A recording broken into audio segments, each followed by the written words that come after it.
आज अपन बात करेंगे class 10 Hindi medium RBSE board science chapter number 6 के बारे में। देखो ये जो चैप्टर है 3 मार्क्स का है और आपको बोर्ड के अंदर एक क्वेश्चन मिलेगा, 3 मार्क्स का एक क्वेश्चन मिलेगा, ठीक है ना, जिसको आपको सोल्व करना है। चैप्टर का नाम है रासायनिक अभिक्रियाएं एवं उत्प्रेरक।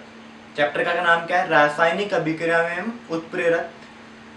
अपन बेसिक से स्टार्ट करेंगे। सबसे पहले मैं आपको बताऊंगा कि रासायनिक अभिक्रियाएं होती क्या है, रासायनिक अभिक्रियाओं के प्रकार क्या होते हैं, और देन उसके बाद में अपन बात करेंगे कि उत्प्रेरक क्या होता है। तो चैप्टर नंबर 6 चैप्टर है आपके पास में रासायनिक अभिक्रियाएं एवं उत्प्रेरक। ठीक है, देखो 9th क्लास में अपन ने देखा होगा कि दो टाइप के चेंज होते हैं, दो टाइप के परिवर्तन होते हैं। एक होते हैं रासायनिक परिवर्तन, एक होता है भौतिक परिवर्तन। तो जो सबसे फर्स्ट क्वेश्चन बनता है वो ये बनता है कि रासायनिक परिवर्तन और भौतिक परिवर्तन में क्या लिखो? अंत। तो क्वेश्चन नंबर फर्स्ट, रासायनिक परिवर्तन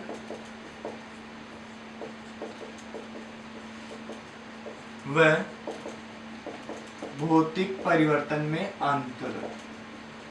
भौतिक परिवर्तन में अंतर। ठीक है, तो इधर भौतिक परिवर्तन लिख दूं मैं,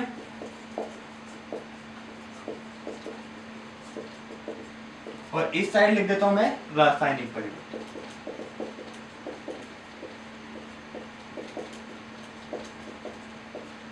जब भी कोई वस्तु की भौतिक अवस्था में परिवर्तन होता है, भौतिक अवस्था जैसे उसकी लंबाई, क्षेत्रफल, ये सारी चीजें चेंज हो रही है तो भौतिक परिवर्तन, या उसके रासायनिक गुणधर्म परिवर्तित होते हैं तो रासायनिक परिवर्तन। तो यहाँ पे भौतिक अवस्था में परिवर्तन होता है, भौतिक अवस्था में परिवर्तन, और यहां पे होता है रासायनिक गुणों में परिवर्तन।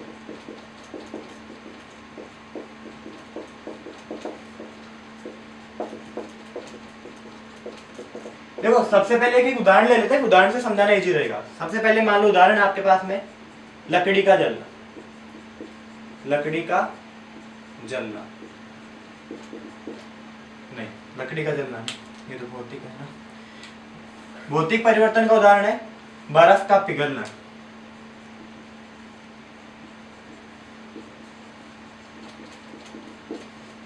और यहां पे है लकड़ी का जलना।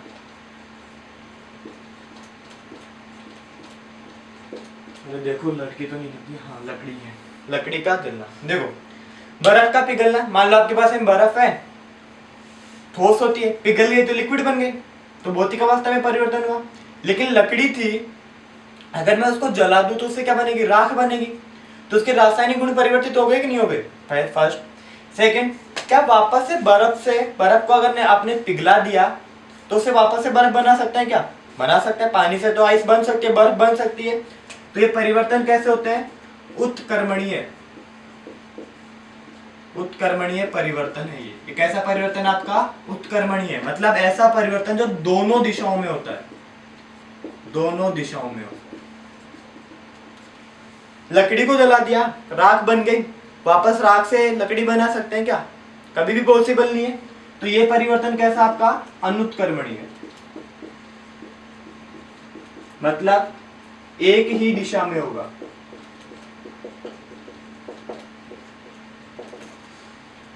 ठीक है, भौतिक परिवर्तन में जरूरी नहीं है कि कोई नया उत्पाद बने, आवश्यक नहीं कि नया उत्पाद बने। लेकिन जब भी रासायनिक परिवर्तन होगा तो नया उत्पाद बनेगा ही बनेगा, नया उत्पाद बनेगा, नया उत्पाद बनता है। ठीक है, कोई दिक्कत है? फोर्थ पॉइंट, जब भी भौतिक परिवर्तन होता है तो ऐसा जरूरी नहीं है कि भौतिक के साथ साथ रासायनिक भी हो, लेकिन जब भी रासायनिक होगा तो रासायनिक के साथ में भौतिक परिवर्तन तो होगा ही होगा, ठीक है ना। तो रासायनिक के साथ में भौतिक होता ही होता है। रासायनिक परिवर्तन के साथ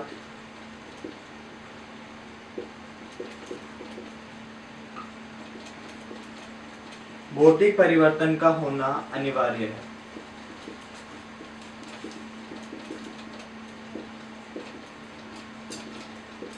और यहाँ पे भौतिक परिवर्तन के साथ रासायनिक परिवर्तन का होना अनिवार्य नहीं है। भौतिक परिवर्तन के साथ रासायनिक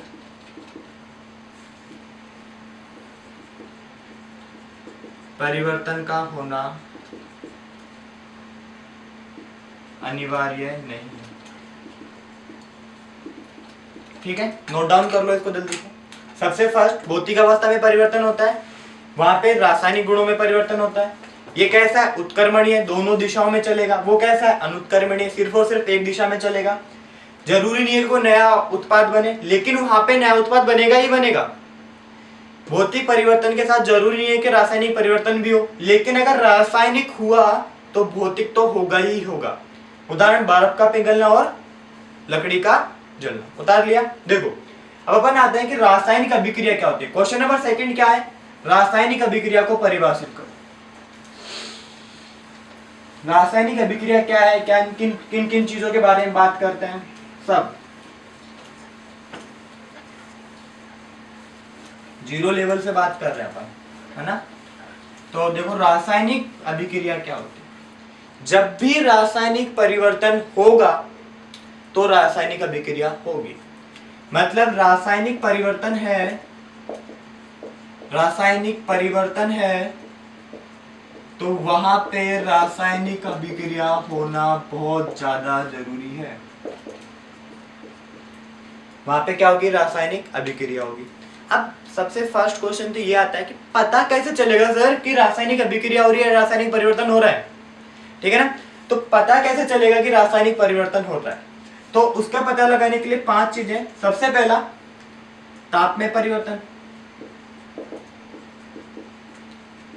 या तो ताप कम होगा या ताप ज्यादा हो जाएगा, या तो ताप बढ़ेगा या ताप घटेगा। दूसरा रंग में परिवर्तन,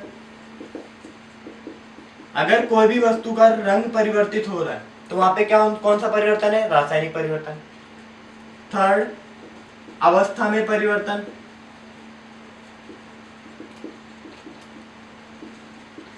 अवस्था बोले तो ठोस, द्रव या गैस के अंदर।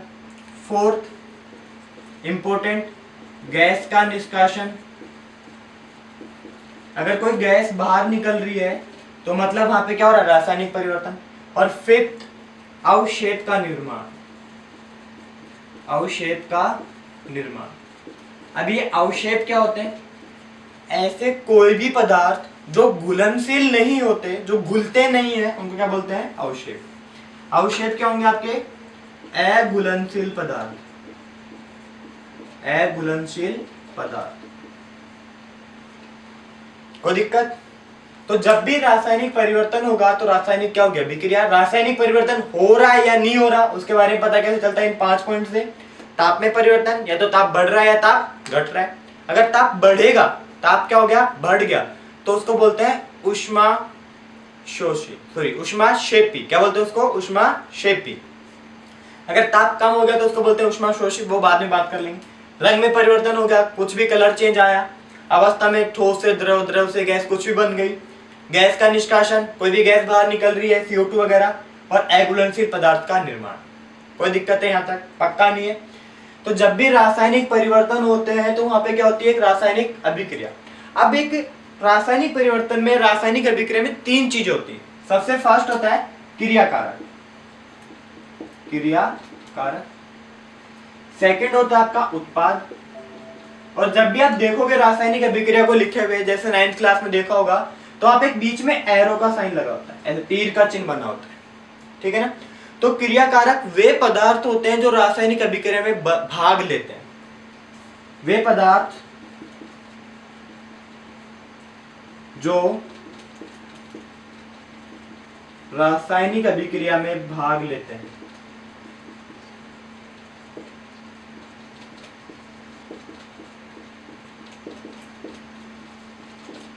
और उत्पाद वे पदार्थ जो रासायनिक अभिक्रिया में बनते हैं, वे पदार्थ जो रासायनिक अभिक्रिया में बनते हैं, अभिक्रिया में बनते हैं। ठीक है, क्रियाकारक का काम समझ में आ गया, उत्पाद का काम समझ में आ गया। तीर का चिन्ह सबसे इंपॉर्टेंट है। एक तीर में दो चीजें होती है, ठीक है ना, एक इसका अग्रभाग, एक इसका पार्श्व भाग, ठीक है ना। एक तो इसका तीर या इसको बोलते हैं सिरा, ये हो गया इसका सिरा, और ये हो गई इसकी पूंछ। जो तीर का सिरा है वो अभिक्रिया की दिशा को बताता है, मतलब तीर का सिरा उत्पाद की तरफ ही होना चाहिए। जिधर तीर का सिरा है उधर क्या लिखा जाएगा आपके पास में, उत्पाद। और जिधर तीर की पूंछ है, पीछे वाला हिस्सा है, वहां पे होंगे आपके पास में क्रियाकारक। ठीक है, अगर मैं यहाँ पे तीर का साइन चेंज कर दूं, उल्टा कर दूं, ऐसे लिख दूं, जैसे ऐसे लिखूंगा, ये वाली टर्म क्या बन जाएगी, क्रियाकारक, और ये वाली टर्म क्या बन जाएगी आपके पास में, उत्पाद बन जाएगी। कोई दिक्कत है इसमें? रासायनिक परिवर्तन जब भी होते हैं तो क्या बनती है वहां पे, रासायनिक अभिक्रिया। रासायनिक परिवर्तन हो रहा है या नहीं हो रहा, उसके बारे में पता कैसे चलेगा, इन 5 चीजों से। ताप में परिवर्तन, रंग में परिवर्तन, अवस्था, गैस या अवक्षेप का निर्माण। तीर के जहां पे सिरा होता है उधर क्या होता है आपके उत्पाद, और जहां पे तीर की पूंछ होती है वहां पे क्या होते हैं, क्रियाकारक। क्रियाकारक क्या होते हैं, ऐसे पदार्थ जो रासायनिक अभिक्रिया में भाग लेते हैं, और उत्पाद क्या होते हैं, ऐसे पदार्थ जो रासायनिक अभिक्रिया में बनते हैं।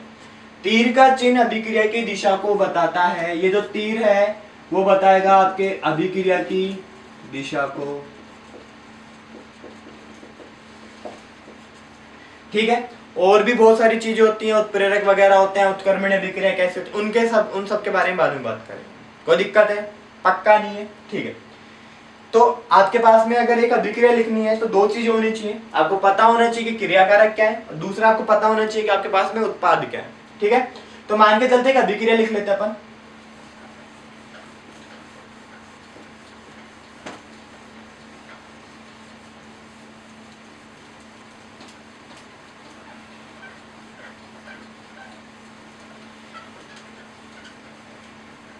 ठीक है, एक अभिक्रिया लिख लेते हैं। मैग्नीशियम ऑक्सीजन की उपस्थिति में बर्न हो रहा है, ठीक है ना। जैसे मैग्नीशियम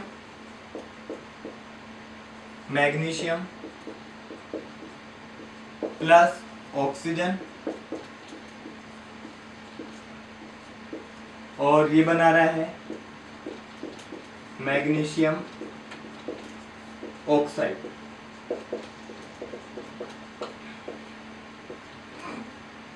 मैग्नीशियम का सिंबल या प्रतीक चिन्ह क्या होता है, Mg। ऑक्सीजन का प्रतीक चिन्ह O होता है, लेकिन इसको O2 लिखता है हमेशा, और बनेगा क्या आपको, MgO। प्लीज गलती से भी MgO2 मत बना देना, बोर्ड में आया हुआ क्वेश्चन 1 मार्क्स का। Mg प्लस O2 क्या बन रहा है आपके पास में, MgO बन रहा है। देखो यहाँ पे मैग्नीशियम कितना है, 1, यहाँ पे कितना है, 1, यहाँ पे ऑक्सीजन कितने हैं, 2, यहाँ पे ऑक्सीजन कितना है, 1। ऐसी समीकरण को बोलते हैं ढांचा समीकरण, ढांचा समीकरण, या बोलते हैं असंतुलित समीकरण। ठीक है ना।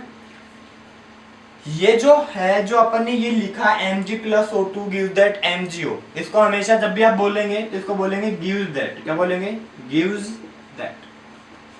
ठीक है ना, तीर का चिन्ह कोई नहीं बोलेगा। Mg plus O2 gives that MgO। ये जो रिप्रेजेंटेशन है जो अपन ने लिखा, यही किसको बताएगा, आपके एक रासायनिक अभिक्रिया को।